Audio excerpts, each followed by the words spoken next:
What's up, hockey players? Welcome back to Francis Hockey Academy. And today we're going to talk about scoring more goals, but not in the sense of getting a better shot or better hands, but more so as a team tactic. And our team tactic is going to be our triangle attack with the offensive zone entry. So let's jump into it.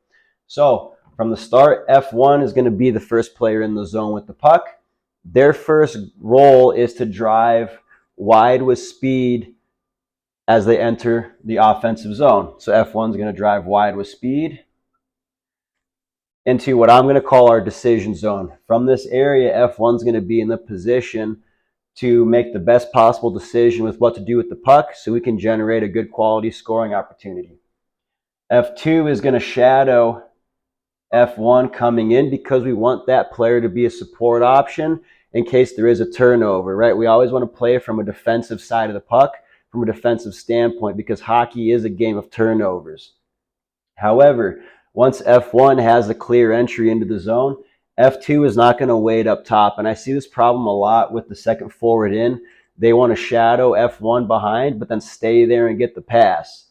The problem with that is there's going to be an attacking defender right here that can essentially cover both players on their own. So it's not really an effective position to be in. So instead, F2 needs to break hard to the house, which is this bottom green box here.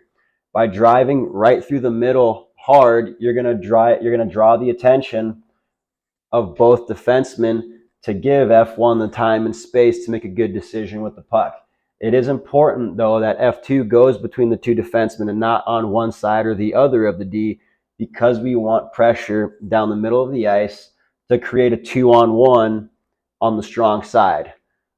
And we'll talk a little bit about that more in a future video. But for now, understand F1 wide with speed to the decision zone. F2 supports briefly, then breaks hard down the middle between the two defensemen to the house. And F3 is always going to be our last forward into the offensive zone. They're going to be patient, read the play, and enter our high slot. So now we have a forward in the decision zone. We have a forward in the house and a forward in the high slot.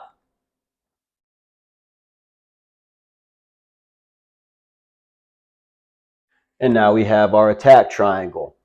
And if you picture these lines as being our options, then we will actually have several good options available to us.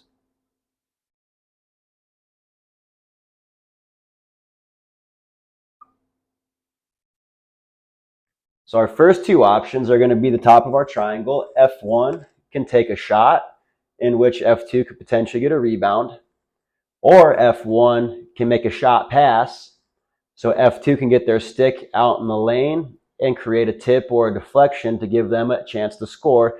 And this is going to depend on where the defenders are and where the goalie's positioned. So make sure you have your eyes up scanning. And on that note of having our eyes up scanning, if the shot or the pass shot is not available, we don't need to force it. Let's look across to the high slot so F1 can make that pass to F3, and now we have a good quality scoring chance and an effective scoring area with a body in front of the net. So these are going to be our primary options. And don't forget, forwards, if these two options aren't available, we always have our defensemen coming back in to the tops of the blue lines from our D zone. So don't forget about them because they're also a great option in this scenario as well. So that's our triangle attack going into the offensive zone.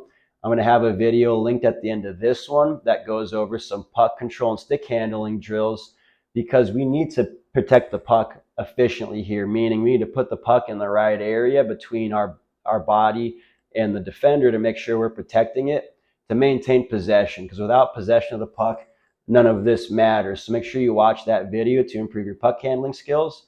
I hope you learned something today, and we'll see you next time.